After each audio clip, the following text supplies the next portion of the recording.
Hi friends, నేను మీ doctor జంగం Vishwanath, psychology మరియు pi ఫ్యాకల్టీని, అంతేగాక మీకు ఇష్టమైన శ్రీ విద్య పబ్లికేషన్ పుస్తక రచయితని.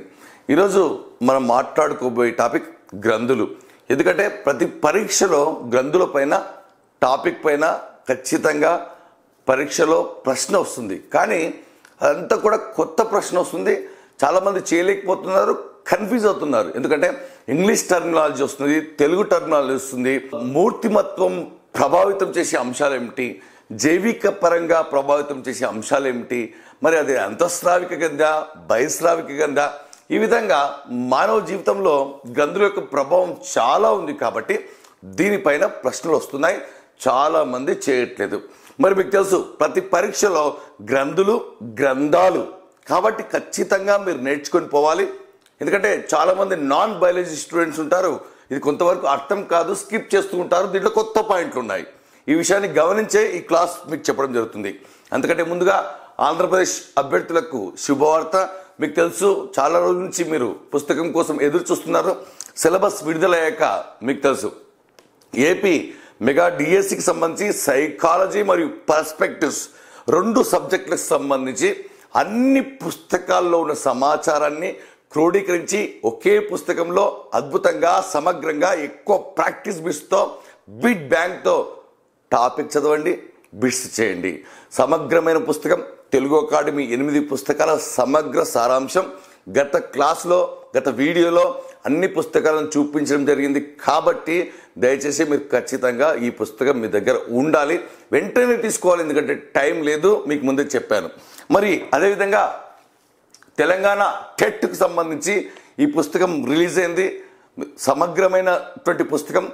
తెలుగు అకాడమీ, ఆంధ్రప్రదేశ్ వారికి తెలుగు మరియు సంస్కృత అకాడమీ ఉంటే, మనకు తెలుగు అకాడమీ డైట్ బీఈడి పుస్తకాలు, ఓల్డ్ పుస్తకాలు అన్నీ కలిపి గత ప్రశ్న పత్రాల ఆధారంగా తయారు చేయడం జరిగింది. కాబట్టి మన శ్రీ విద్య పబ్లికేషన్ టెట్ సైకాలజీ పుస్తకం ఖచ్చితంగా మార్కెట్లో అందుబాటులో ఉంది.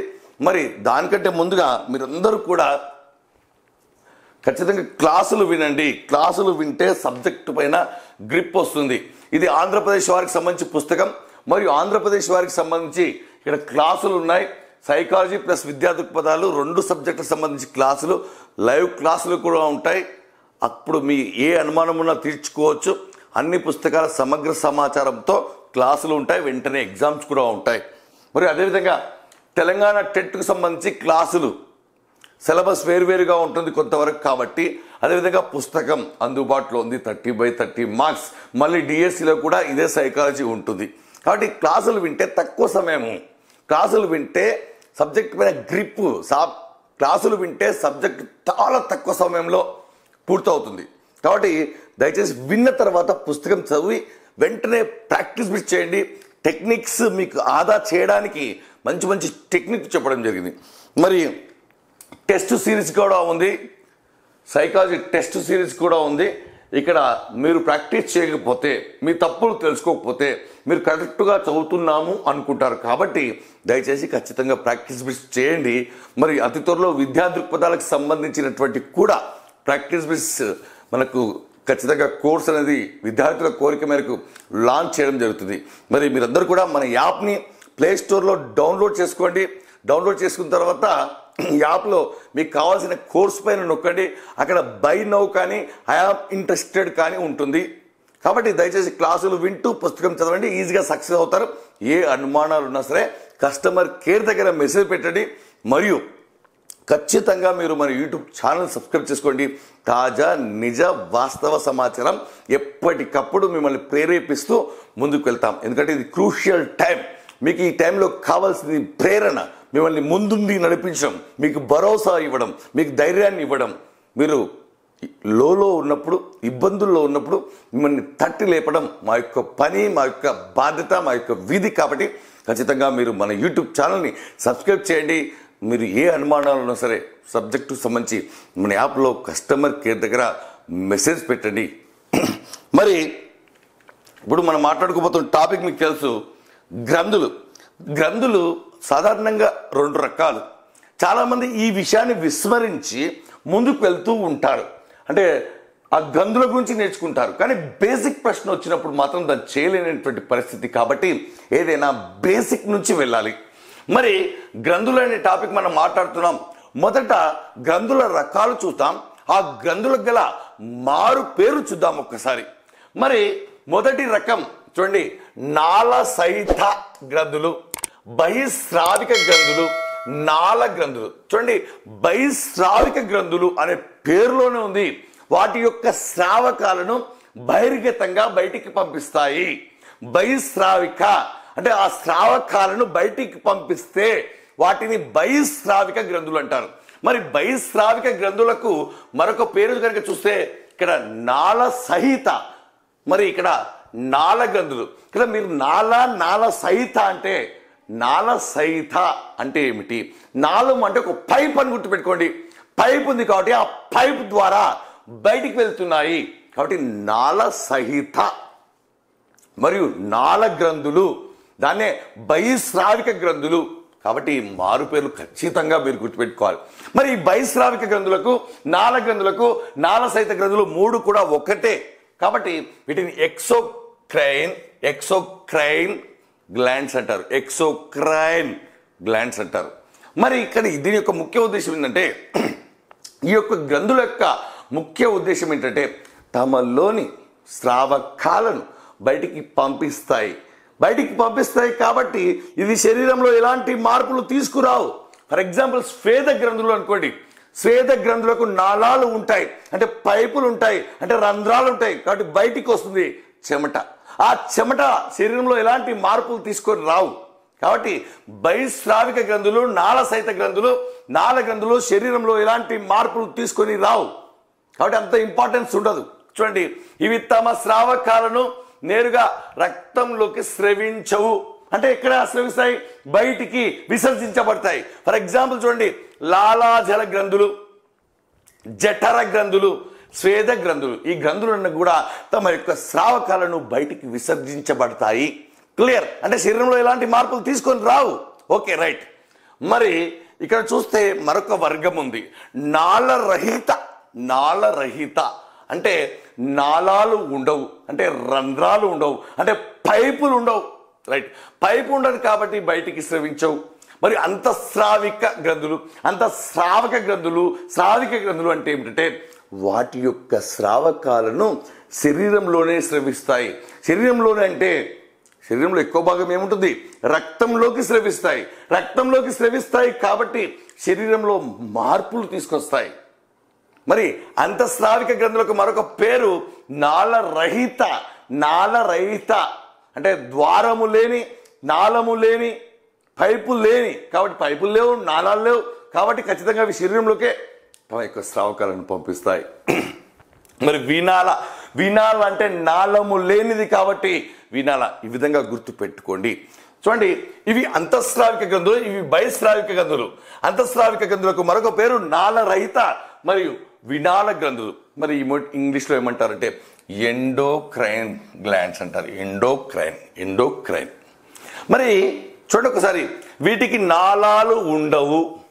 క్లియర్? అంటే పైపులు ఉండవు, ద్వారాలు ఉండవు, కాబట్టి బయటికి స్రవించవు. మరియు ఇవి విడుదల చేసే హార్మోన్లను, ఇవి విడుదల చేసే రసాయన పదార్థాలను ఏమంటారు? ఇవి విడుదల చేసే రసాయన పదార్థాలను ఏమంటారంటే హార్మోన్లు అంటారు.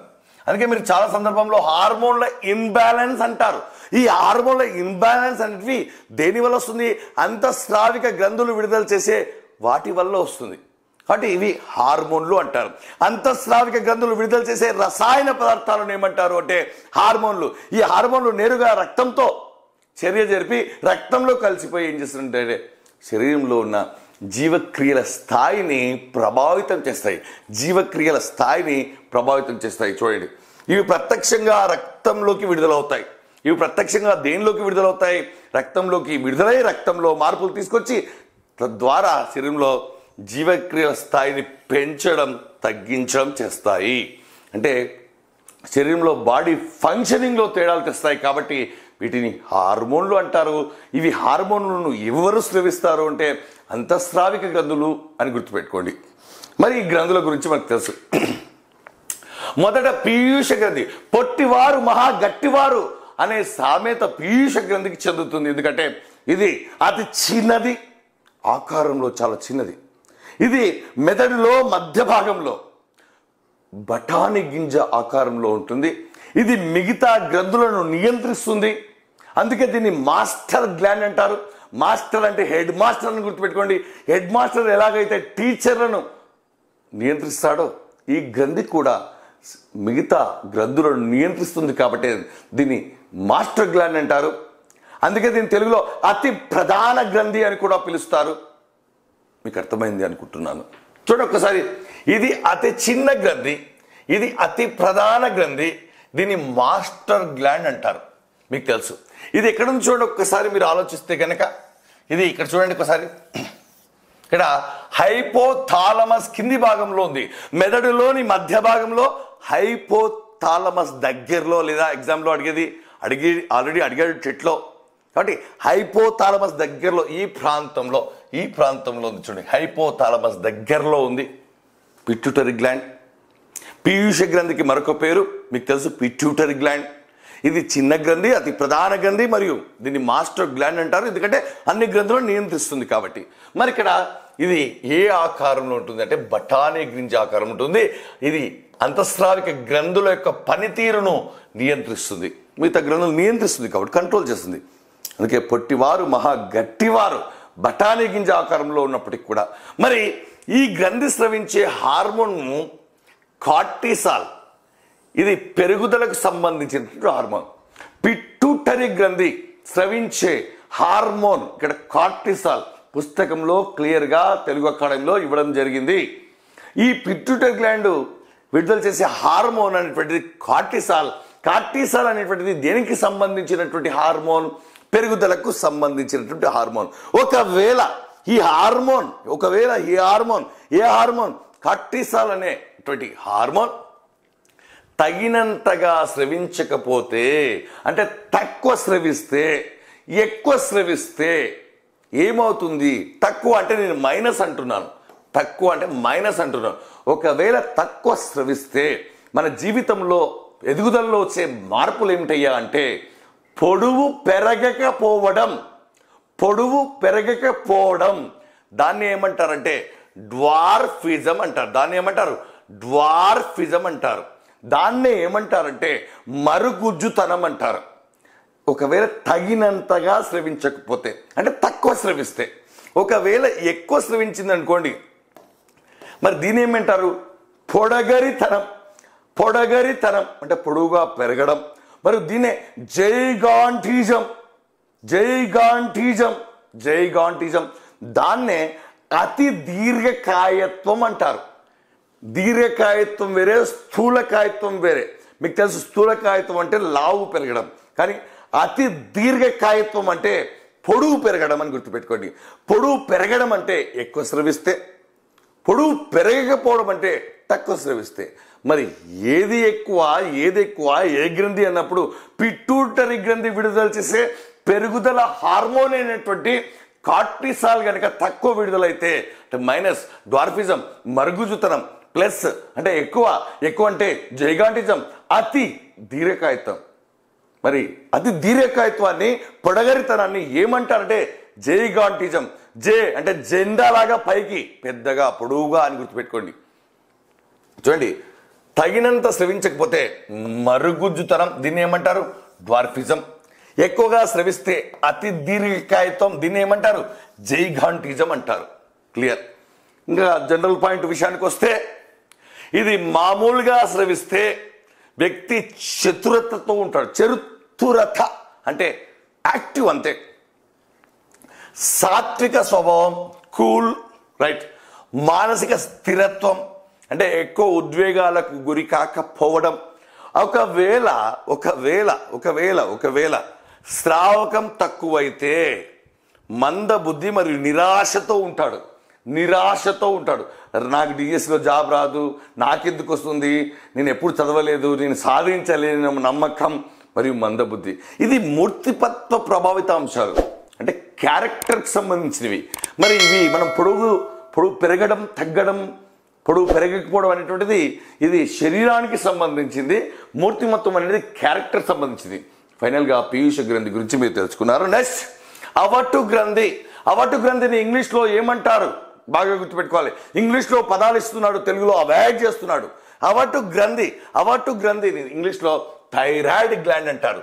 Thyroid gland, thyroid gland. ఈ యొక్క గ్రంథి యొక్క స్పెషాలిటీ ఏమిటంటే దీని స్రావకం గురించి ఎక్కువగా మాట్లాడరు, గ్రంథి గురించే మాట్లాడతారు. అంటే ఎక్కువ గ్రంథే ఇబ్బంది పెడుతుంది కాబట్టి, గ్రంథిలోనే ఇబ్బందులు ఉంటాయి కాబట్టి, అందుకే చాలామంది థైరాయిడ్ ప్రాబ్లంతో బాధపడుతుంటారు. మరి థైరాయిడ్ గ్రంథి, దీని తెలుగులో అవటు గ్రంథి అంటారు. ఇది విడుదల చేసే హార్మోన్ ఏమిటి, మరి ఇది ఎక్కడ ఉంటుంది స్పెసిఫిక్గా అంటే ఇది గొంతు భాగంలో ఉంటుంది. ఇది గొంతు భాగంలో ఉంటుంది. థైరాయిడ్ అనే గ్రంథి విడుదల చేసే హార్మోన్ పేరు థైరాక్సిన్. థైరాక్సిన్, థైరాక్సిన్ అని గుర్తుపెట్టుకోవాలి. మరి ఈ అవటు గ్రంథి, ఈ యొక్క థైరాయిడ్ గ్రంథిగా పిలువబడే ఈ గ్రంథి విడుదల చేయాలంటే, అంటే హార్మోన్ విడుదల చేయాలంటే ఈ గ్రంథికి ఒక మూలకం అవసరం. ఏ మూలకం అంటే ఇక్కడ ఖచ్చితంగా ఈ యొక్క అవటు గ్రంథికి థైరాయిడ్ గ్రంథి థైరాక్సిన్ అనే హార్మోన్ విడుదల చేయాలంటే అయోడిన్ అనే మూలకం అవసరం. అయోడిన్ అనే మూలకం అవసరం. ఈ గ్రంథి మీకు తెలుసు గొంతు భాగంలో ఉంటుంది. ఆ గొంతు భాగానికి సంబంధించి ఇక్కడ మనం ఫిగర్ ఇవ్వడం జరిగింది. గొంతు భాగంలో ఉంటుంది, గొంతు భాగంలో ఉంటుంది. ఇది స్రవించే హార్మోన్ మీకు తెలుసు థైరాక్సిన్ అని గుర్తుపెట్టుకోండి. ఈ లోపం చిన్నపిల్లల్లో వస్తే ఎలా ఉంటుంది, యవ్వన దశలో వస్తే ఎలా ఉంటుంది, వయోజన దశలో వస్తే ఏముంటుంది అని అడుగుతాడు ఎగ్జామ్లో. చూడండి, ఈ లోపం ఏ లోపం, థైరాక్సిన్ అనే హార్మోన్ విడుదలలో హెచ్చు తగ్గులు కనుక ఉంటే, థైరాయిడ్ గ్రంథి విడుదల చేసే థైరాక్సిన్ అనే హార్మోన్ హెచ్చు తగ్గుల్లో ఉంటే చిన్నపిల్లల్లో ఈ లోపం కనుక వస్తే, థైరాయిడ్ ప్రాబ్లం వస్తే కనుక చూడండి సోమరితనం, మందకొడి స్వభావం.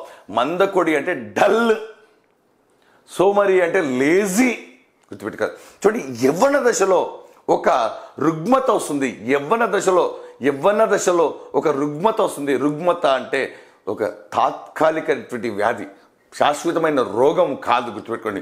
రుగ్మత అంటే క్రెటిమిజం. క్రెటిమిజం ఏ దశలో వస్తుంది? యవ్వన దశలో. ఏ గ్రంథి వల్ల? థైరాయిడ్ గ్రంథి వల్ల. థైరాయిడ్ గ్రంథికి మరొక పేరు అవటు గ్రంథి. అది విడుదల చేసే హార్మోన్ థైరాక్సిన్. థైరాక్సిన్ చూడండి, యవ్వన దశలో అవటు గ్రంథి లోపం వల్ల సంబంధించే రుగ్మత ఏమిటి? సంభవించే రుగ్మత క్రెటిమిజం. ఈ క్రెటిమిజం అనే రుగ్మత ఎలాంటి పర్యావసానాలకు దారితీస్తుంటే చిరాకు, కోపము, అసహనము. చూడండి, చిరాకు, అసహనము, కోపం మరియు అస్థిపంజరం పెరగడంలో లోపం, జననేంద్రియాల వికాసంలో లోపం. అది ఎక్కువగా యవ్వన దశకు సంబంధించింది. అదే వయోజన దశలో అంటే 21 దాటిన తర్వాత పెద్దవాళ్ళలో వస్తే నిద్రలేమి మరియు లైంగిక అనాసక్తి కనిపిస్తుంది. చూడండి, మిక్సోడిమా అనే వ్యాధి అంటారు దీన్ని. వయోజన దశలో థైరాయిడ్ వల్ల వచ్చే రుగ్మత పేరు మిక్సోడిమా. నిద్రలేమి, లైంగిక అనాసక్తి. నిద్రలేమి అంటే నిద్ర లేకపోవడం, కలత నిద్ర పట్టడం మరియు లైంగిక అనాసక్తత అనేటువంటిది మిక్సోడిమా అనే రుగ్మతకు సంబంధించినవి. ఈ మిక్సోడిమా అనేటువంటిది మాకు తెలుసు వయోజన దశలో సంభవిస్తుంది. మరి పార్శ్వ అవటు గ్రంథి. మరి అవటు గ్రంథి అనకుండా దీన్ని పార్శ్వ అవటు గ్రంథి అని ఎందుకన్నారంటే అవటు గ్రంథికి దగ్గరలో ఉంటుంది కాబట్టి. అందుకే దీన్ని ఇంగ్లీష్లో పారాథైరాయిడ్ అంటారు. ఏమంటారు? పారాథైరాయిడ్. మరి థైరాయిడ్ గ్రంథి థైరాక్సిన్ అనే హార్మోన్ రిలీజ్ చేస్తే, మరి పారాథైరాయిడ్ అనే గ్రంథి విడుదల చేసే హార్మోన్ పారాథైరాక్సిన్ కాదు, పారాథార్మోన్. చూడండి, మరి ఒకసారి ఇక్కడ మాట్లాడుకున్నాం పారాథార్మోన్. ఈ గ్రంథి అవటు గ్రంథికి దగ్గరలో ఉంటుంది. పారాథార్మోన్, ఈ గ్రంథి విడుదల చేసే హార్మోన్ పేరు పారాథార్మోన్. మరి ఇది తక్కువైతే గనక చూడండి, ఈ పారాథార్మోన్ కనుక శరీరంలో కనుక తక్కువైతే, ఈ హార్మోన్ తక్కువైతే ఎముకలు గట్టితనాన్ని కోల్పోతాయి. గట్టితనాన్ని కోల్పోయి వచ్చే వ్యాధి రుగ్మత పేరు ఏంటంటే ఆస్ట్రియోపొరాసిస్. అంటే ఎముకలు గట్టితనాన్ని కోల్పోయి వచ్చే వ్యాధిని ఏమంటారంటే ఆస్టియోపోరాసిస్ అంటారు. మరి అదేవిధంగా ఈ గ్రంథి స్రావకం ఎక్కువైతే, స్రావకం ఏ గ్రంథి స్రావకం, ఈ పారాథైరాయిడ్ అనే గ్రంథి యొక్క స్రావకం ఎక్కువైతే, ఏ స్రావకం, పారాథార్మోన్ అనే స్రావకం ఎక్కువైతే కండరాలు ఉత్తేజపడి సంకోచ స్థితిలోకి వచ్చి టిటానీ అనే వ్యాధి వస్తుంది. ఎక్కువైతే టిటానీ, తక్కువైతే ఆస్టియోపోరాసిస్ అనే వ్యాధి దేనికి సంబంధించింది అంటే ఎముకలు గట్టితనాన్ని కోల్పోవడం వల్ల వచ్చినటువంటి వ్యాధి. మరి ఈ గ్రంథి చూడండి రక్తం మరియు ఎముకలలోని ఏం చేస్తుందంటే కాల్షియం మరియు ఫాస్ఫేట్ స్థాయిని స్థిరపరుస్తుంది. ఈ గ్రంథి యొక్క స్పెషాలిటీ ఏమిటంటే రక్తంలోని మరియు ఎముకల్లో ఉన్నటువంటి కాల్షియం మరియు ఫాస్ఫేట్ స్థాయిని కంట్రోల్లో పెడుతుంది. ఈ కంట్రోల్ తప్పినప్పుడు ఈ సమస్యలు వస్తాయి. ఏ సమస్యలు? టిటానీ కానివ్వండి, ఆస్టియోపోరాసిస్ కానివ్వండి. ఇది బాగా గుర్తుపెట్టుకోవాలి. మరి ఇక్కడ ఫిగర్ చూస్తే ఇక్కడ నీట్గా ఇవ్వడం జరిగింది. ఇది థైరాయిడ్ గ్లాండ్. ఓకే, మరి ఇక్కడ చూస్తే ఇవి పారాథైరాయిడ్. ఇక్కడ ఉంది పారాథైరాయిడ్ దగ్గరలో ఉంటుంది కాబట్టి అధివృక్క గ్రంథి, దీని అడ్రినలిన్ అంటారు. అధివృక్క గ్రంథిని ఇంగ్లీష్లో ఏమంటారంటే అడ్రినలిన్. మరి అడ్రినలిన్ గ్లాండ్ విడుదల చేసే హార్మోన్ పేరు కూడా అడ్రినలిన్. ఇది అడ్రినలిన్ అనేటువంటిది పూర్తిగా ఉద్వేగాలకు సంబంధించింది. ఇది మూత్రపిండాలపై పసుపచ్చ వర్ణంలో ఉంటుంది. మరి ఇక్కడ చూస్తే ఇది మూత్రపిండాలు, ఇక్కడ చూస్తే ఈ తొడుగు లాంటి భాగమే అడ్రినలిన్ గ్లాండ్. ఇది దీన్ని చూడండి ఫైట్ ఆర్ ఫ్లైట్ అనే సామెత కనిపించే గ్రంథి. మరి ఫైట్ ఆర్ ఫ్లైట్ అనే సామెత కనిపించే గ్రంథి అంటే ఈ గ్రంథి స్రావకం ఎక్కువైతే మనిషి పోరాడమా పలాయనం చిత్తగించడమా అనే సామెతను ప్రదర్శిస్తాడు. పోరాడతాడు, గొడవ పడతాడు, లేదు ఎందుకు బాబు మనకు చేత కాదని పలాయనం చిత్తగిస్తాడు. ఫైట్ ఆర్ ఫ్లైట్ అనే సామెత కనిపించే గ్రంథి అడ్రినలిన్. రైట్. మూత్రపిండాలపై పసుపచ్చ వర్ణంలో ఉంటుంది.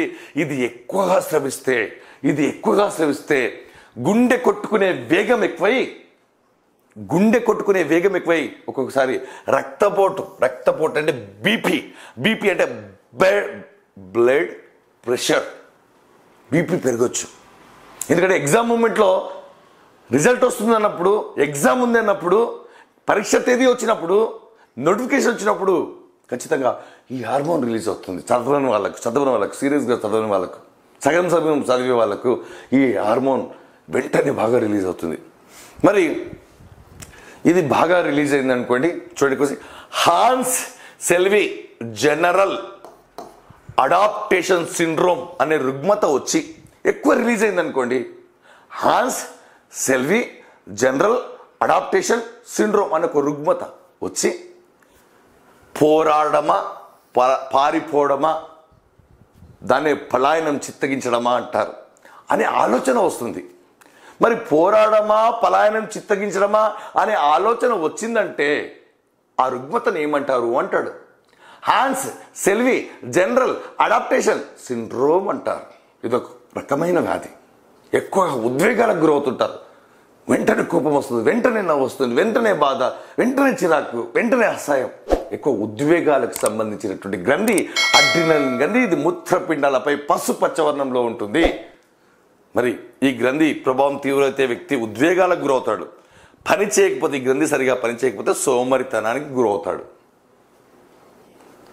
మరి నెక్స్ట్ గ్రంథులు లైంగిక బీజ గ్రంథులు. దీన్ని ఇంగ్లీష్లో గోనాడ్స్ అంటారు. స్త్రీలలో విడుదలయ్యే లైంగిక హార్మోన్స్ ఏమిటి చూడండి.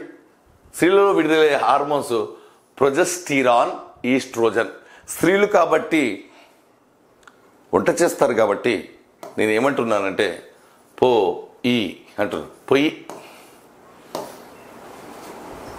మరి పురుషుల్లో విడుదలయ్యే హార్మోన్లు ఏంటంటే ఆండ్రోజన్ మరియు టెస్టోస్టిరాన్. కాబట్టి దీన్ని ఆట అంటున్నారు. అబ్బాయిలు ఆట ఆడుకుంటే అమ్మాయిలు వంట చేస్తున్నారు పొయ్యి పైన.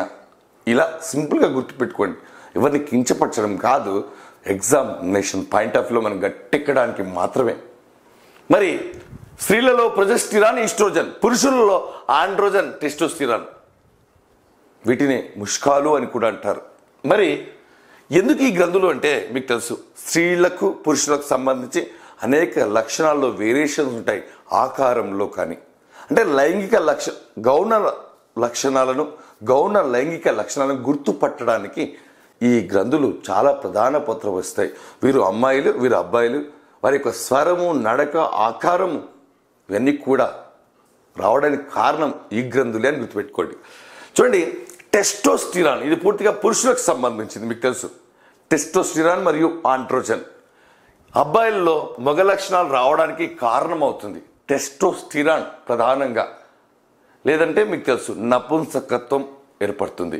అదేవిధంగా ఈస్ట్రోజన్ ఇది పూర్తిగా అమ్మాయిలకు సంబంధించింది. ఇది కనుక అతిగా స్రవించబడితే, చూడండి, ఇది కనుక అతిగా స్రవించబడితే, అమ్మాయిల్లో ఈస్ట్రోజన్ అనే హార్మోన్ అతిగా స్రవించబడితే ఏం జరుగుతుంది అంటే దౌర్జన్యం గల మహిళలుగా తయారవుతారు. మరి దౌర్జన్యం చేస్తున్నారంటే వారి లోపల ఈస్ట్రోజన్ అనే హార్మోన్ ఎక్కువగా స్రవించబడుతుంది అని గుర్తుపెట్టుకోండి. అదేవిధంగా తక్కువ స్రవించబడింది ఏది, ఈస్ట్రోజన్ తక్కువగా స్రవించబడింది అంటే సంగీతము మరియు సాహిత్య కళల్లో వారు ప్రావీణ్యతను ప్రదర్శిస్తారు. చూడండి, నెగిటివ్లో కూడా పాజిటివ్ పాయింట్ ఉంది. ఇక్కడ చూస్తే ఈస్ట్రోజన్, టెస్టోస్టిరాన్ అంటే అక్కడ 2 హార్మోన్లు ఉన్నాయి, కానీ దాంట్లో ప్రధానమైనటువంటి హార్మోన్లు మళ్ళీ పురుషులకు సంబంధించి ఉంది. మరి చివరిగా క్లోమము దీన్ని ప్యాంక్రియాస్ అంటారు. ఇది మిశ్రమ గ్రంథి, అందుకే దీన్ని వినాళ గ్రంథి అంటారు. ఎందుకంటే నాళం అంటే కొంత పైపు ఉంటుంది, బయటికి వెళ్తుంది, కొంత లోపల మనకు రక్తంలో తమ స్రావకాలను విడుదల చేస్తుంది. మరి ఇది మిశ్రమ గ్రంథి. ఇది ఎక్కడ ఉంటుంది? ప్యాంక్రియాస్ ఎక్కడ ఉంటుంది? ఇది జీర్ణాశయంలో ఉండి శరీరంలో గ్లూకోజ్ స్థాయిని కంట్రోల్లో పెడుతుంది. చక్కెర, షుగర్ లెవెల్స్ని కంట్రోల్లో పెడుతుంది. ప్యాంక్రియాస్, క్లోమము శరీరంలో ఎక్కడంటే జీర్ణాశయంలో ఉండి శరీరంలో కంట్రోల్లో పెడుతుంది. దేనంటే గ్లూకోజ్ స్థాయి. వినాళ గ్రంథి అంటారు. దేనిలోని అంటే ఈ గ్రంథిలోని లంగరన్స్ పుట్టికలు దేని స్రవిస్తాయంటే ఇన్సులిన్, గ్లూకగాన్ అనే హార్మోన్లు స్రవిస్తాయి. దేనిలోని ఈ గ్రంథిలోని లంగరన్స్ పుట్టికలు ఇన్సులిన్ మరియు గ్లూకగాన్ అనే హార్మోన్లను స్రవిస్తాయి. బాగా గుర్తుపెట్టుకోవాలి. ఇది బయాలజీ వారికి వేరే విధంగా అర్థం చేసుకోవాలి, డెప్త్ సబ్జెక్ట్. కానీ ఇది జనరల్గా గుర్తుపెట్టుకోవడానికి చెప్పింది తప్ప బయాలజీ పాయింట్ ఆఫ్ వ్యూలో కాదు అని గుర్తుపెట్టుకోండి. ఎందుకంటే ఇది జనరల్ పాయింట్ ఆఫ్ వ్యూలో చెప్పినటువంటి అంశం. ఎందుకంటే బాగా డెప్త్గా బయాలజీ పైన పట్టు ఉన్నారు. దీన్ని వేరేలాగా ఆలోచించకండి, సైకాలజీ ప్రకారం మాత్రమే ఆలోచించండి. దయచేసి ఎగ్జామినేషన్ పాయింట్ ఆఫ్ వ్యూ వరకే, మన పుస్తకంలో ఉన్నంత వరకే ఆలోచించండి. ఇవి గ్రంథులు అని గుర్తుపెట్టుకోవాలి.